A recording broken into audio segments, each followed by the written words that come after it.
Hello guys, स्वागत है आप सभी का मूवी स्टेशन हिंदी चैनल में। आज मैं एक्सप्लेन करने जा रहा हूँ वेडनेसडे वेब सीरीज के एपिसोड 1 को। ये वेब सीरीज हाल ही में लॉन्च हुई है जिसको नेटफ्लिक्स ने रिप्रेजेंट किया है।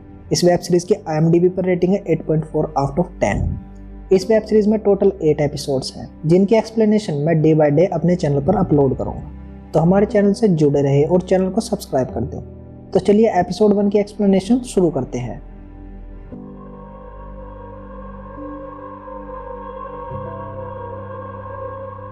एपिसोड की स्टार्टिंग में हमें वेडनेसडे नाम की लड़की को दिखाया जाता है जो कि नैन्सी वेगन हाई स्कूल में पढ़ती है। वहां पर सभी लोग उसे बड़े ही अजीब तरीके से घूरते हैं। तभी वह अपने भाई को बचाती है जिसे कुछ लड़कों ने वहां पर बांध दिया था। दरअसल दोस्तों, वेडनेसडे के पास ऐसी शक्ति होती है जिससे वह किसी को भी टच करके उसका फ्यूचर या पास्ट मालूम कर सकती है। तो अब उसे पता चल जाता है कि उसके भाई को किसने तंग किया था।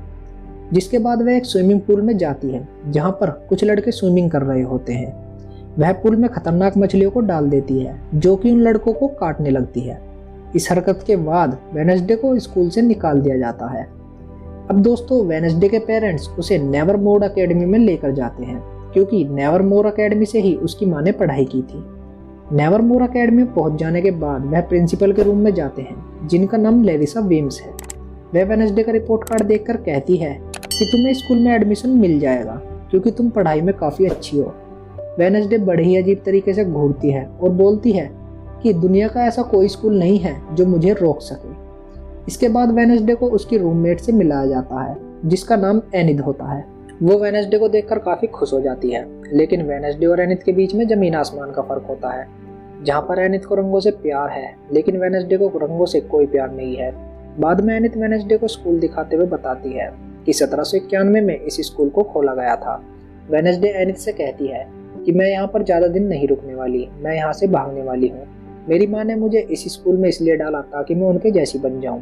तभी वहाँ पर एक लड़का आता है और एनिद से कहता है कि मैंने सुना है तुम्हारी रूममेट लोगों को मारती है। जिस पर वेडनेसडे बोलती है, नहीं, मैं तो लोगों की बोटियाँ बनाकर खा जाती हूँ। वह लड़का इतना सुनते ही वहाँ से भाग जाता है। फिर वेडनेसडे अपनी माँ से मिलती है और कहती है मैं यहाँ से भाग जाऊँगी, लेकिन उसकी माँ बोलती है कि तुम यहाँ से कहीं नहीं भाग सकती क्योंकि मैंने सभी पेरेंट्स से कह दिया है कि वो जैसे ही तुम्हें देखे तुरंत मुझे खबर कर दे। इसके बाद वेडनेसडे की माँ उसे एक लॉकेट देती है जिस पर W लिखा है। वह कहती है कि यह तुम्हें मेरी याद दिलाता रहेगा और हाँ, मैं तुमसे अब एक हफ्ते तक नहीं मिल सकती क्योंकि यह स्कूल का रूल है, लेकिन अगले हफ्ते हम तुमसे मिलने जरूर आएंगे। और इतना कहकर वह गाड़ी में बैठकर वहां से चले जाते हैं, लेकिन जाते वक्त वह एक हाथ को पीछे छोड़ जाते हैं जिसका नाम थिंग है ताकि वह वेडनेसडे पर नजर रख सके। इसके बाद नेवरमोर अकेडमी से दूर जंगल में पुलिस को एक लड़की की लाश मिलती है। वह लाश को चेक करते हैं जिनमें से एक पुलिस वाले का नाम शेरिफ होता है। वह कहता है कि हमें कुछ दिनों तक लोगों को जंगल में नहीं आने देना चाहिए। जहाँ तक मुझे लगता है यह काम नेवरमोर अकेडमी वालों का ही है। इधर वेडनेसडे ने अपने कमरे को आधा आधा बांट लिया था। जहाँ हम देख सकते हैं कि एनिद की तरफ रंग है और वेडनेसडे की तरफ कोई भी रंग नहीं है। वेडनेसडे कहती है कि मुझे नोबल पर काम करना है, तुम चुप रहो, लेकिन एनिद म्यूजिक बजाकर वहां पर डांस करने लगती है। वेडनेसडे म्यूजिक बंद करने के लिए बोलती है। इससे पहले दोनों के बीच बहस शुरू होती तभी वहां पर एक टीचर आ जाती है जिसका नाम मैडलिन है। वह वेडनेसडे का वेलकम एक फूल से करती है और बताती है कि हम यहाँ पर ऐसे ही बच्चों का वेलकम करते हैं। और वह फिर वेडनेसडे को स्कूल के नए रूल्स के बारे में बताने लगती है। अगले दिन वेडनेसडे एक हॉल में जाती है जहाँ पर तलवारबाजी सिखाई जाती है। वह वहां पर बियांका नाम की लड़की को चैलेंज कर देती है, जिसके बाद उनके बीच में 3 राउंड होते हैं। वेडनेसडे एक राउंड जीत जाती है तो वहीं दूसरा राउंड बियांका जीत जाती है। वेडनेसडे कहती है कि तीसरा राउंड हम बिना हेलमेट के लड़ेंगे, जिसके पहले खून निकल जाएगा वह हार जाएगा। इसके बाद उनमें फाइट शुरू हो जाती है, लेकिन वेडनेसडे को पहले खून निकल जाता है जिसकी वजह से वह हार जाती है। वेडनेसडे वहां से जा ही रही होती है कि बारिश की वजह से पत्थर की एक मूर्ति उसके ऊपर गिर जाती है, लेकिन जेवियर नाम का लड़का उसे बचा लेता है। जिसके बाद वह जेवियर से पूछती है कि तुमने ऐसा क्यों किया, जिस पर जेवियर बताता है कि तुमने भी मुझे एक बार बचाया था जब मैं छोटा था, तो अब हिसाब बराबर हो चुका है। रात को वेडनेसडे नोबल लिख रही होती है तो उसे पता चल जाता है कि थिंग उसकी जासूसी कर रहा है, जिस पर वह उससे कहती है या तो हम एक सौदा कर लेते हैं, नहीं तो मैं तुम्हें ड्रॉर में बंद कर दूंगी। थिंग हार मान लेता है और वेडनेसडे के साथ काम करने के लिए मान जाता है। वहीं अगली सुबह प्रिंसिपल वेम्स वेडनेसडे को थेरेपी के लिए किनबोट के पास लेकर आती है। डॉक्टर किनबोट वेडनेसडे से बोलती है यह एक पर्सनल जगह है और यहाँ पर तुम मुझसे किसी भी चीज़ के बारे में बात कर सकती हो।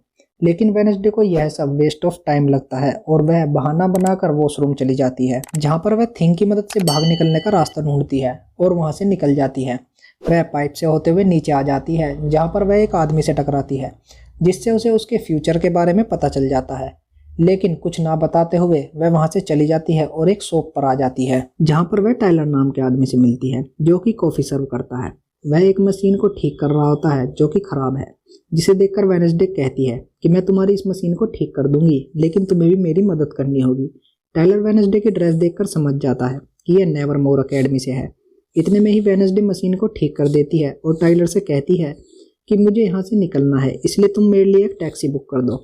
जिस पर टाइलर कहता है यहाँ टैक्सियाँ नहीं चलती और ट्रेन स्टेशन भी बहुत दूर है। तुम चाहो तो मैं तुम्हें अपनी गाड़ी से ड्रॉप कर सकता हूँ, लेकिन तुम्हें उसके लिए थोड़ा इंतजार करना होगा। वेडनेसडे उसे पैसे भी देती है, जिसे लेने से वह मना कर देता है। फिर वेडनेसडे वहाँ पर बैठकर इंतजार करने लगती है कि तभी वहाँ पर पिलग्रिम वर्ल्ड स्कूल के कुछ बच्चे आकर उसे छेड़ने लगते हैं। लेकिन वेडनेसडे उन तीनों को धूल चटा देती है, जिसे देखकर टाइलर हैरान हो जाता है। तभी वहाँ पर टाइलर का पिता आ जाता है, जो कि पुलिस ऑफिसर शेरिफ है। वह वेडनेसडे को देखकर समझ जाता है कि यह एडम्स फैमिली से बिलोंग करती है। शेरिफ वेडनेसडे से कहता है कि तुम्हारा पिता गोम्स एडम एक कातिल है और उसे जेल में होना चाहिए। लेकिन तभी वहाँ पर प्रिंसिपल विम्स आ जाती है और वेडनेसडे को अपने साथ ले जाती है। वह प्रिंसिपल विम्स से पूछती है कि वह आदमी मेरे पापा के बारे में क्या जानता है, जिस पर प्रिंसिपल उसे कुछ नहीं बताती। लेकिन वह देखती है कि रोड पर किसी का एक्सीडेंट हुआ है, जिसे देखकर वेडनेसडे पहले ही बता देती है कि ड्राइवर मर चुका है और उसकी गर्दन टूट चुकी है, क्योंकि दोस्तों यह वही ड्राइवर है जो वेडनेसडे से टकराया था और उसे पता था कि इसकी मौत कैसे होने वाली है। फिर वेडनेसडे डोर पर बैठकर गिटार बजाने लगती है। वेडनेसडे गिटार बहुत अच्छा बजाती है, जिसे जेवियर भी सुनता है और प्रिंसिपल विम्स भी। प्रिंसिपल विम्स गिटार की धुन को सुनकर काफी रिलैक्स फील करती है। तभी वहां पर एनित आती है, जिसे देखकर वेडनेसडे कहती है कि तुम अपने वुल्फ अवतार में क्यों नहीं हो। जिसे सुनकर एनित बताती है कि मेरी माँ कहती थी मुझे वुल्फ बनने में टाइम लगेगा और मुझे तो ऐसा लगता है कि मैं वुल्फ कभी नहीं बन पाऊंगी, और रोने लगती है। जिस पर वेडनेसडे पूछती है कि तुम रो क्यों रही हो। एनित कहती है क्या तुमने पहले कभी रोती हुई लड़की नहीं देखी क्या, और क्या आज तक तुम कभी रोई नहीं क्या। जिस पर वेडनेसडे बताती है कि मैंने एक स्कॉर्पियन पाला था, जिसे देखकर सब मुझ पर हंसते थे कि कैसे कोई स्कॉर्पियन भी पाल सकता है, और कुछ लड़कों ने मिलकर उसे मार दिया था और मैं आखिरी बार उसी की कब्र पर रोई थी, उसके बाद कभी नहीं रोई। जिस पर एनित कहती है कि मैं यह बात किसी को नहीं बताऊंगी। वेडनेसडे फिर एनित को कंप्यूटर दिखाने के लिए कहती है। फिर हाथ टाइलर के घर पहुंच जाता है, जिसे देखकर टाइलर डर जाता है। तभी थिंग उसे वेडनेसडे का नंबर देता है, जिसे देखकर टाइलर वेडनेसडे को कॉल करता है। वेडनेसडे उससे कहती है कि तुम्हें मेरी मदद करनी होगी, स्कूल में एक फेस्टिवल है, तुम यहाँ पर आकर मुझे ले जाना और ट्रेन स्टेशन पर छोड़ देना। जिस पर टाइलर कहता है कि मैं भी इस शहर को छोड़ना चाहता हूँ। फिर फेस्टिवल का दिन आ जाता है और टाइलर वेडनेसडे से मिलकर उसे उसके पिता की एक फाइल देता है, जो कि उसने अपने पिता के रिकॉर्ड रूम से चुराई थी। जैसे ही वह दोनों वहां से भागने लगते हैं कि तभी वहां पर 3 लड़के आ जाते हैं, जिसको वेडनेसडे ने शॉप में पीटा था। टाइलर उसे वहां से ले जाता है। भागते वक्त वेडनेसडे एक लड़के से टकरा जाती है और टकराते ही वेडनेसडे को पता चल जाता है कि यह लड़के की मौत कैसे होने वाली है।